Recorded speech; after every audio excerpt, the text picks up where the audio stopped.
Hi, I'm Simon with AppliancePartsPros.com. Today we're going to show you how to repair your appliance. Are you ready? Remember, anytime you work on your appliance, make sure it's unplugged or the circuit breakers are off so there's no chance of electrocution. Also, be sure to turn off the gas to your range. In this video, we'll show you how to replace the front orifice holder in a GE range. It's going to be a very easy repair. Should only take a few minutes to show you how to do it. For the job, we're going to need a socket wrench with a 5/8 head, a Torx 15 screwdriver, putty knife, Phillips screwdriver, 1/4-inch nut driver, and 13mm open-ended wrench. When you open up the package, you're going to get a new front orifice holder. This front orifice holder carries gas from the manifold to the right front burner.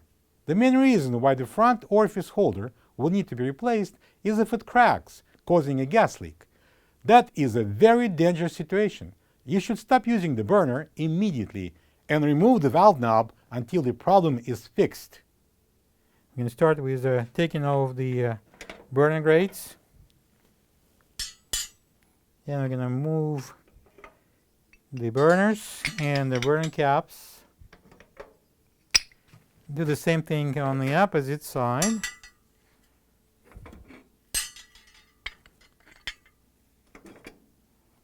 So now we're going to remove the drip pans, one and another one, so we can get the access to the screws. We're going to start with loosening up that knot around the orifice. I'm going to use a 5/8 socket wrench. I'm going to place it on, and remember, only loosen up, not taking it out.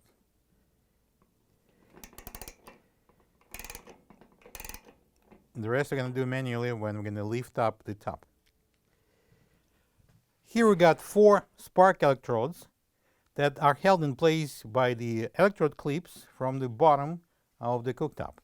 So we need to first pull up the electrodes using the putty knife.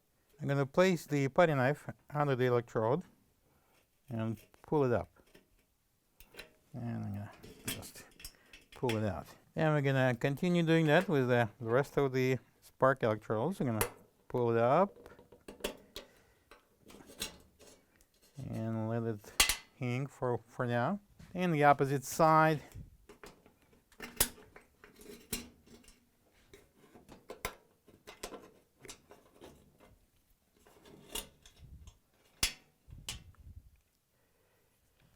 So now we're going to disconnect the spark electrode wire from the spark electrode itself. Just pull it apart, you grab it firmly on this wire and pull this off. And the second one, same thing, grab it firmly on that black insulation and pull it apart. And then number 3 and number 4. Don't worry about mixing them around because they're all identical. So I'm now going to remove the 12 screws that hold the top. It's Torx 15. And some of them may go easily, some of them not, but be careful. Don't break them off. You can spray them with like a penetrating oil. In my case, they're nice and clean. So I'm going one by one. So we need to remove the top. For that purpose, I'm going to use the putty knife. And we're going to open that clips, one on each side, approximately 2 inches from the corner. Insert it in the seam and push it in. Lift it up, support it. And we go to the opposite side, same 2 inches from the corner, push it in. And lift it up. So now we can pull out the electrode wires.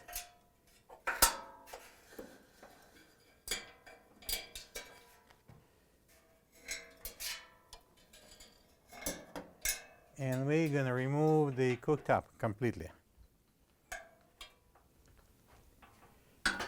There are 2 hinges at the back. lift it off. I'm gonna slide the left side first, and then we're gonna pull out the right side. Pull off the 4 mini valve knobs.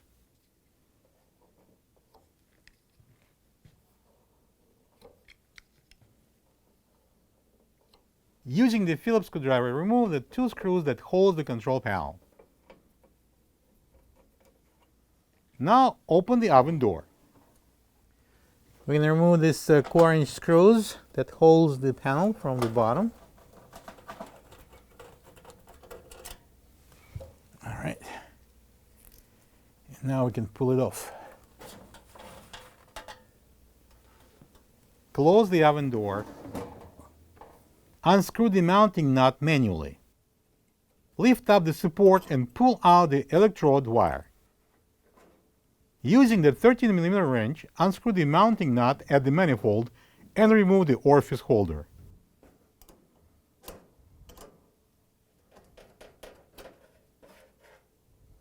This is the old front orifice holder next to the new one.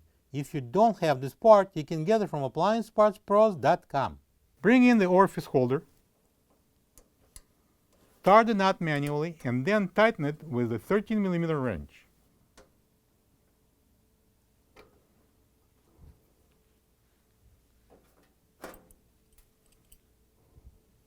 Now we are going to install the support by matching the flat parts on the support and on the holder.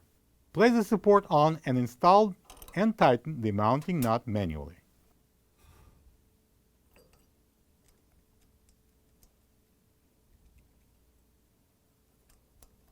Then pull the electrode wire through the opening with the clip.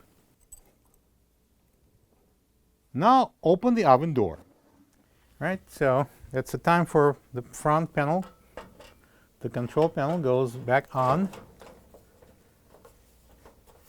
I'm going to match the holes at the bottom. And we're going to install the 1/4-inch screws. Using the Phillips screwdriver, secure the front of the control panel with 2 screws. Close the oven door. Match the shape of the valve with the knob's shape and install all 4 knobs.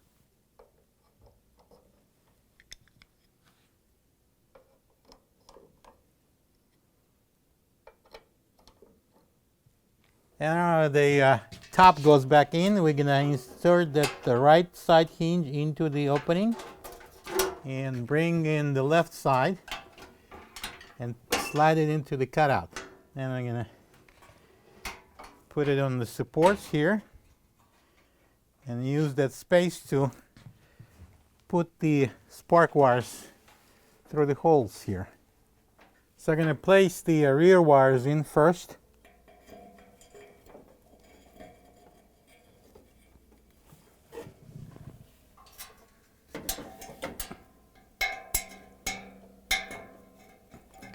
And then we're going to lower the cooktop and place the front wires in.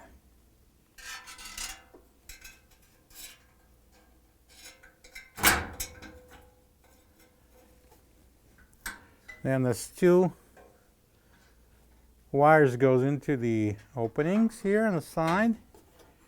Those are 2 supports. And we can lower that panel,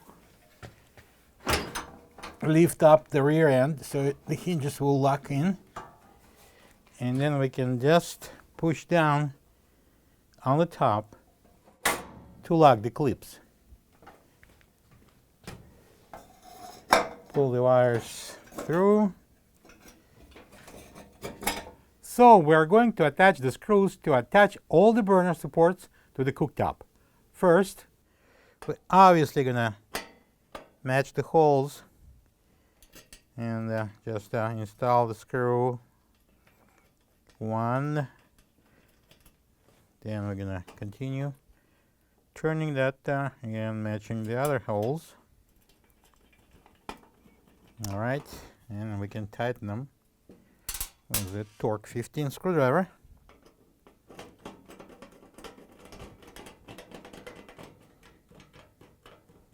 Moving to the second burner, align the holes, and then Torx 15 screwdriver, we're going to tighten that screws.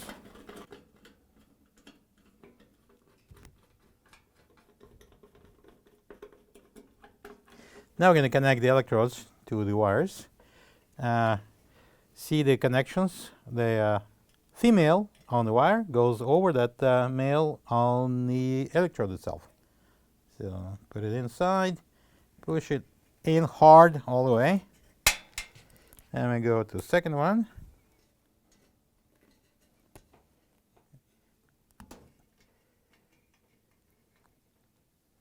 So we're going to push in the spark electrodes to lock them in.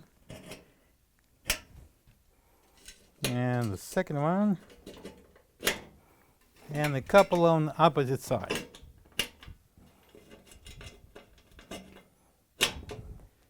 And now we're going to tighten that nut using that 5/8 wrench.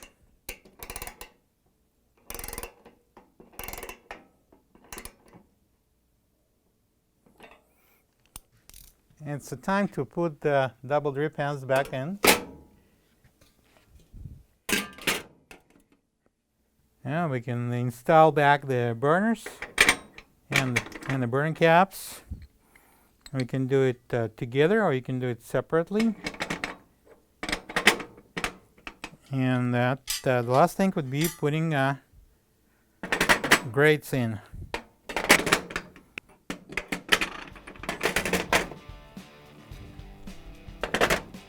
Plug the wrench in, turn the gas on, and no more excuses. You've got to cook now.